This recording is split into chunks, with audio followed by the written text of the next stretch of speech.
Selamat datang di The Debate, sebuah ruang diskursus di mana kita menelaah dan membedah berbagai perspektif dari sebuah isu krusial ya untuk menemukan makna di balik fakta yang beredar. Betul sekali.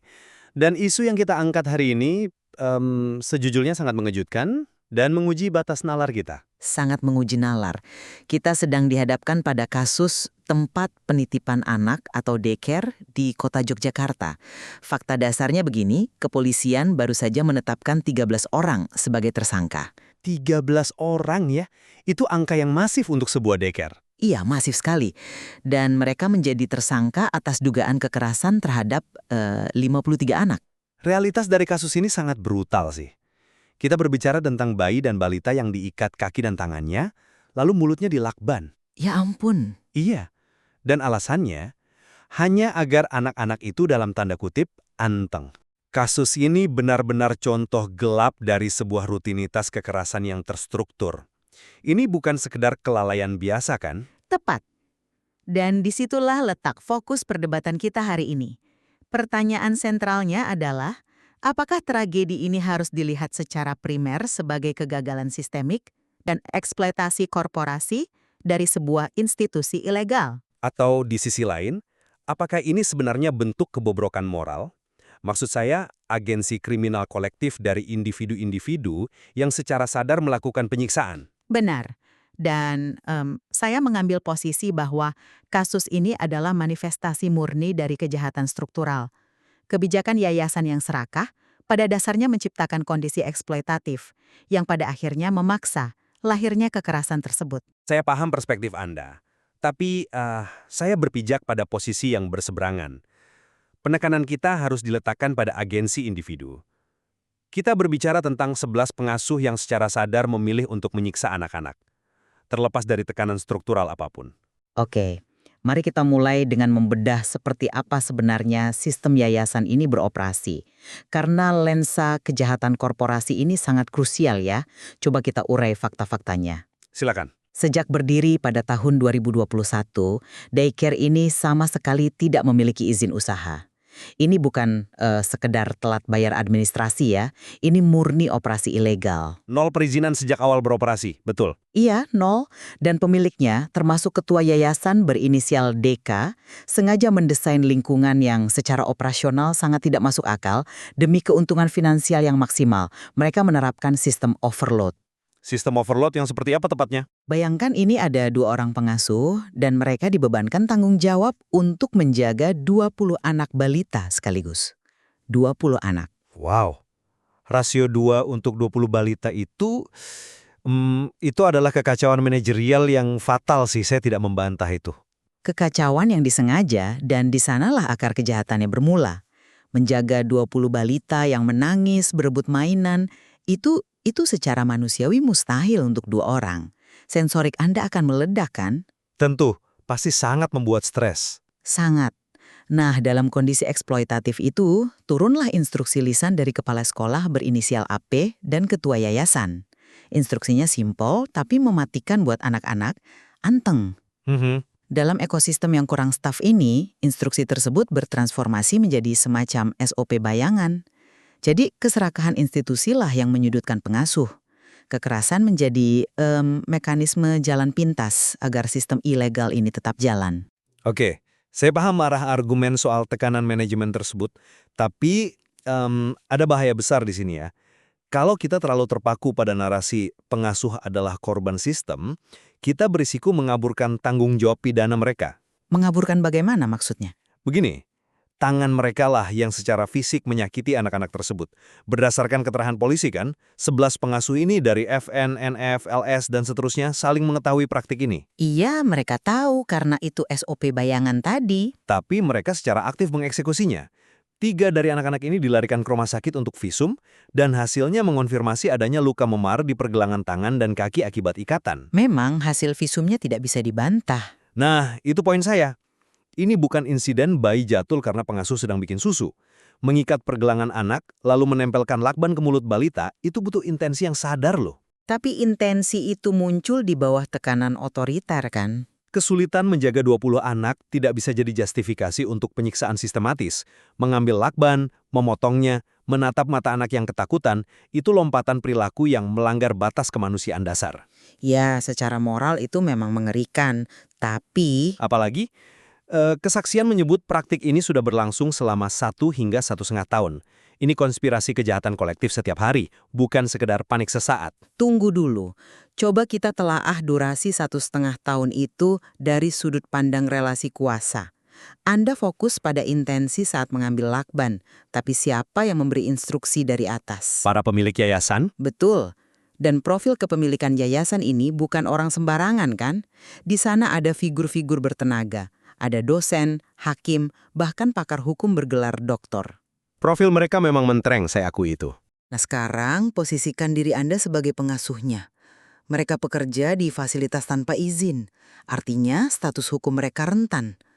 Ketika figur bergelar doktor hukum atau hakim memberi instruksi untuk membuat anak anteng, itu bukan saran. Anda melihatnya sebagai paksaan. Itu tekanan koersif. Itu ancaman terselubung. Turuti cara kerja di sini atau Anda dipecat. Dan harus berhadapan dengan orang-orang kuat ini.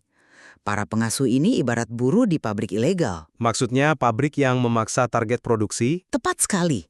Kalau mesin dipaksa jalan terlalu cepat, pekerja ambil jalan pintas. Menolak perintah, ya sama saja menghancurkan mata pencaharian mereka sendiri. Analogi pabrik itu menarik, tapi saya ingin menantang logika Anda terkait durasinya. Waktu 1,5 tahun itu mengubah segalanya. Mengubah bagaimana? Kalau memang ini murni paksaan koersif, dan hati nurani pengasuh sebenarnya menolak, secara logis pasti akan ada pelapor dari dalam sejak awal. Pasti ada satu whistleblower kan? Belum tentu. Iklim ketakutan yang diciptakan petinggi itu sangat melumpuhkan loh. Mereka merasa polisi tidak akan membela pekerja kecil melawan tokoh masyarakat. Tapi melumpuhkan sampai belasan bulan. Ke-11 pengasuh ini diam dan saling memvalidasi tindakan mereka. Disinilah proses normalisasi kejahatan terjadi. Normalisasi karena terbiasa dengan tekanan. Bukan sekedar terbiasa. Kalau diancam hari pertama, mungkin Anda mengikat anak sambil menangis. Tapi di hari ke-100, itu bukan paksaan lagi. Jam 9 anak rewel, lakban disiapkan. Mereka melihat memar itu setiap sore saat memandikan anak-anak. Dan besoknya, mereka ikat lagi. Iya, tapi Di titik tertentu, ini adalah kolaborasi aktif, bukan kepatuhan buta. Merekalah yang memilih untuk menekan nurani mereka. saya paham. Durasi itu membuat keterlibatan mereka terlihat makin gelap. Tapi, mari kita telusuri akar pemicunya. Kenapa yayasan ini sengaja merusak standar kewarasan para pengasuh? Motif keuntungannya Motif komersial mereka memang sangat kotor. sangat kotor. Polisi jelas menyatakan yayasan ini mengorbankan kualitas demi kuantitas. Mereka terus menerima murid baru meski tahu stafnya kurang. Karena setiap kepala anak yang masuk adalah uang tunai untuk pemilik. Merubah balita menjadi sekedar angka dalam laporan keuangan. Itu dehumanisasi total. Tepat. Dan dehumanisasi itu menular ke bawah. Ketika ada 20 balita rewel, solusi normalnya kan merekrut pengasuh baru kan? Tapi itu memotong profit yayasan kan? Tentu, biaya operasional naik. Jadi, melakban mulut dan mengikat kaki itu bukan sekedar kecelakaan operasional. Bagi korporasi ini itu adalah solusi efisien yang gratis. Pengasuh dibentuk oleh sistem yang tidak memberikan alat yang benar untuk bekerja. Saya setuju bahwa yayasan ini rakus. Bahkan fakta mereka memasang spanduk besar di depan gedung, beroperasi terang-terangan tanpa izin, itu arogansi yang luar biasa. Tapi Pengasuh itu pion-pion yang digerakkan di atas papan catur yang sudah busuk sejak awal. ada lompatan logika di sana. Sesulit apapun kondisi kerja yang diciptakan korporasi, respons pekerja tetap berada di bawah kendali mereka sendiri sih. Kendali seperti apa kalau opsi mereka dibatasi? Ada jurang pemisah yang jauh antara kewalahan menjaga 20 anak dengan merespons rasa kewalahan itu lewat penyiksaan. Kita sedang bicara tentang insting kemanusiaan paling dasar. Tapi batas benar dan salah mereka sudah dikaburkan oleh atasan setiap harinya. Jika dua pengasuh kewalahan, respons naturalnya adalah sistem itu hancur secara sendirinya. Anak-anak akan menangis tanpa henti atau lari ke sana kemari. Pengasuh bisa saja duduk, menyerah, dan bilang ke atasan, kami sudah tidak sanggup. Dan kemudian mereka dipecat karena melanggar SOP bayangan tadi. Mengendurkan diri adalah opsi yang selalu ada, seburuk apapun risikonya secara finansial. Tapi memilih untuk melakban mulut bayi, itu butuh disosiasi psikologis, pekerja ini harus mematikan empati mereka secara aktif. Memang, mengundurkan diri terdengar masuk akal dalam teori. Tapi untuk pekerja sektor informal yang butuh makan, opsi itu seringkali tidak nyata. Tapi kita tidak bisa menjadikan itu alasan untuk menyiksa fisik, kan? Saya tidak mengabaikan fakta bahwa tangan merekalah yang bergerak memutar lakban itu. Dan ini membawa kita ke poin krusial berikutnya, penegakan hukum. Bagaimana keadilan harus didistribusikan? Nah, itu dia. Hukum harus adil bagi semua pihak. Menurut saya, fokus utama dari penyidikan dan kepolisian seperti Kombes Pol Ihsan sudah menyinggung ini, harus diarahkan pada pembongkaran kekebalan para pendiri yayasan. Saya sangat mendukung transparansi penyidikan agar tidak ada intervensi. Betul, karena profil founder ini termasuk praktisi hukum, ada resiko mereka akan berlindung di balik status sosial. Mereka bisa dengan mudah mengkambing hitamkan pengasuh sebagai oknum lapangan. Itu memang taktik klasik untuk cuci tangan, ya. Persis. Hukum harus melihat ini sebagai kejahatan korporasi. Instruksi lisan dan desain bisnis yang mustahil itu adalah otak operasinya. Kalau polisi cuma memenjarakan 11 pengasuh dan pemilik yayasan cuma kena sanksi administratif, itu kegagalan keadilan yang besar. Sangat besar. Pemilik modal ini besok bisa sewa gedung baru, rekrut pengasuh baru dari kalangan ekonomi bawah, dan mesin penyiksaan ini akan berputar lagi. Saya setuju penuh bahwa para otak di balik meja ini tidak boleh lolos. Gelar akademik atau status tidak boleh jadi tameng. Tapi dan ini krusial, narasi kejahatan korporasi ini jangan sampai meringankan hukuman para eksekutor lapangan. Apakah Anda merasa penegak hukum harus memberikan hukuman maksimal juga kepada para pekerja ini? Mutlak, hukuman harus didasarkan pada dampak langsung terhadap tubuh dan jiwa korban. Pasal 76A, 76B, dan 76C perlindungan anak itu ancamannya akumulasi bisa sampai 8 tahun penjara.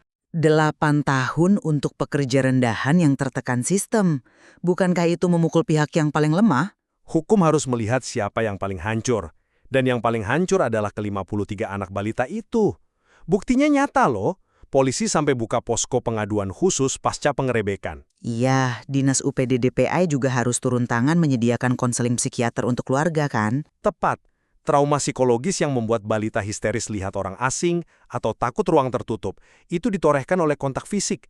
Memori yang terekam di otak anak itu adalah wajah pengasuh yang mengikat mereka, bukan kebijakan di atas kertas. Saya mengerti. Kerusakan mental itu memang diciptakan langsung oleh tangan eksekutor.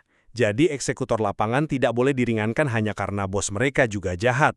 Trauma anak-anak itu nyata dan permanen. Baiklah, saya bisa melihat kekuatan argumen Anda soal trauma tersebut. Jika kita merangkum perdebatan ini, di mana posisi fundamental Anda berpijak sekarang? Pandangan saya bermuara pada nilai absolut dari agensi moral manusia. Tragedi Yogyakarta ini menunjukkan bagaimana manusia bisa memilih untuk mematikan empatinya. Ke-11 pengasuh tidak bisa pakai alasan kelebihan kapasitas atau atasan otoriter sebagai tamengsi. Meskipun sistemnya korup, Ya, mereka ada di ruangan itu. Mereka mendengar tangisan balita itu. Institusi memang menyediakan panggung yang buruk, tapi merekalah yang sukarela naik ke panggung dan menjadi algojo. Kita harus menolak alasan tekanan sistemik demi menghormati penderitaan puluhan korban balita. titik pandang yang sangat tajam tentang pertanggungjawaban individu. Sementara itu, jika saya harus menyimpulkan sisi saya, kasus ini mutlak harus menjadi sirene peringatan yang keras. Peringatan tentang institusi tak berizin? Ya, bahaya laten dari institusi yang dikendalikan murni oleh motif eksploitasi. Ketika aristokrat yayasan merancang ekosistem kerja yang mustahil, kekerasan struktural itu pasti meledak. Pengasuh memang bersalah, tapi mereka adalah produk dari mesin korporasi itu. Mesin yang mengubah efisiensi jadi kekerasan ya? Persis, kalau kita membiarkan pemilik modal ini sembunyi di balik staf lapangannya, kita cuma memotong ranting pohon yang beracun tanpa pernah menggali dan membakar akarnya. Meskipun anatomi kejahatan yang kita bedah fokusnya berbeda, sepertinya kita tiba pada satu titik persetujuan yang solid ya. Benar, bahwa tidak boleh ada sekecil apapun ruang untuk intervensi hukum dalam kasus ini. Sepenuhnya sepakat. Penyelidikan harus tajam, transparan, serta menyentuh semua pihak secara proporsional, baik perancang skema di yayasan maupun eksekutor di lapangan. Lapisan masalah kekerasan anak ini memang teramat kompleks. Dan pada akhirnya, kami menyerahkan kepada Anda para pendengar. Ya, untuk menimbang sendiri di mana garis batas pertanggungjawaban institusi berakhir dan pertanggungjawaban individu bermula. Kasus ini menuntut pengawalan terus-menerus, karena ketika sebuah tempat penitipan anak yang harusnya jadi benteng perlindungan malah menjelma jadi pabrik pembuat trauma, kita harus bertanya, apakah fondasi bangunannya yang salah rancang atau hilangnya kompas moral orang di dalamnya? Terima kasih telah bergabung bersama kami, dan mari kita terus menuntut keadilan.